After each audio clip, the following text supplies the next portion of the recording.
And we need flour.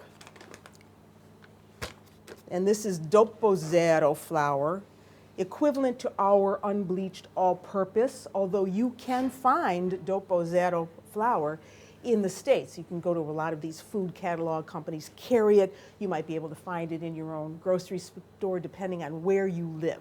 So unbleached all-purpose at home, dopo zero here in Italia. And then we need eggs. And we need salt.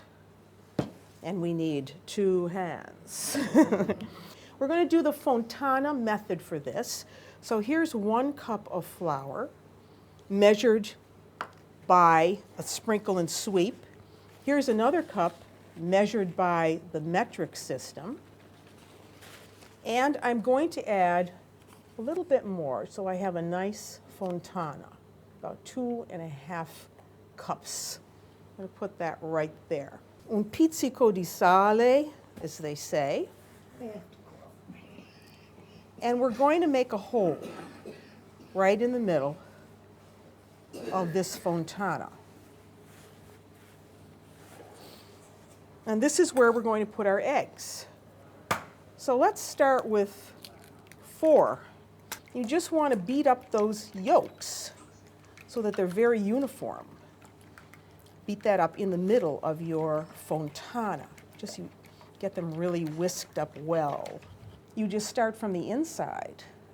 And I always try to use just 1 hand. Just bringing the flour in ever so gently, going around the well. And why do I only use 1 hand? Well, I may need this hand for something else, like if the UPS guy comes, or I have to answer the phone. But the point is, the first time you do this, it'll be on your shoes. But that's okay, because that's how you learn. I mean, I wasn't always so adept at doing this, and it was just by doing it that I became a little better at this process. I may not use all this flour. I just have to see. Once I get this into what I like to call a shaggy mass. And this is a good tool to have in the kitchen. This is a bench knife. I use that a lot when I'm making bread. So now you want to start bringing in some of that excess flour. I suggest you also take your rings off for this. See, now we have a ball that's not going to go anywhere. Folding the dough over, I do it slow motion. Folding it over until you have something that isn't sticky. So try it one more time. Put a little a little flour down. Let's get this out of the way. Put that over there. That's it. Use this part of your hand.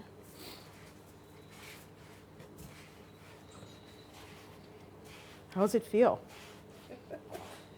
I don't want to say. Okay. I might embarrass us. Okay, all right. Let's see where we are. Okay. It's a little soft yet. But you just keep going like this. So, Mary, you want to try? It's starting to look very nice now. Yeah, come on. Come on. Give it a nice. You were laughing at me. Make sure, here's the bench knife in case you need that.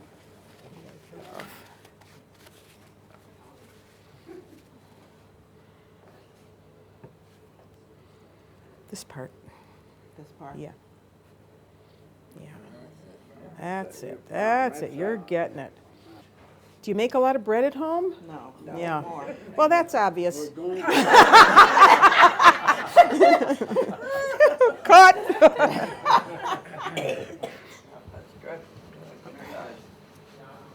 How's it feeling, Carol? Getting there.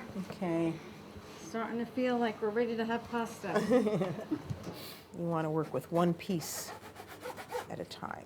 You want to get this thin enough so you can see your hand behind it.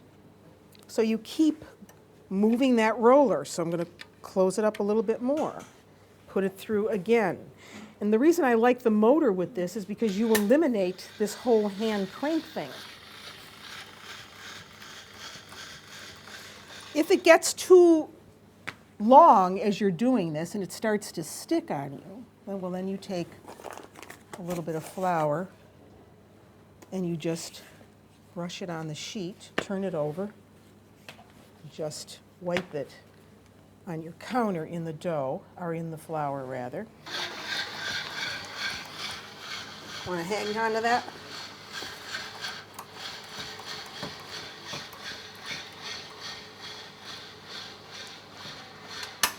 Allora, okay, now we're going to cut that in half. Let me cut that, let's see, is that about half? Yeah, right there, is half. Right there is half. Let me cut it right here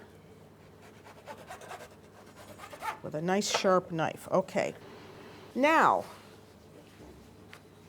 nothing is perfect. You don't want it to be perfect. So that would be a pappardelle sheet. This one you could just trim up a little bit.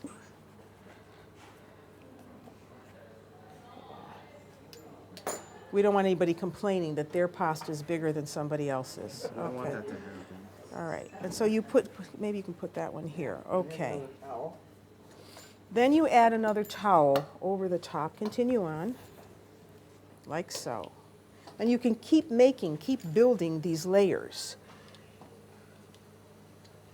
Okay. Go ahead.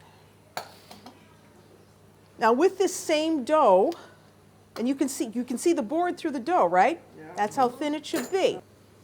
And I hang these up, and I let these noodles dry till these ends literally curl up. If you dry these correctly, then you can just, when they're dry, there's no knob obviously, you slide them off onto a piece of waiting aluminum foil. And you can keep that pasta for 6 months to a year.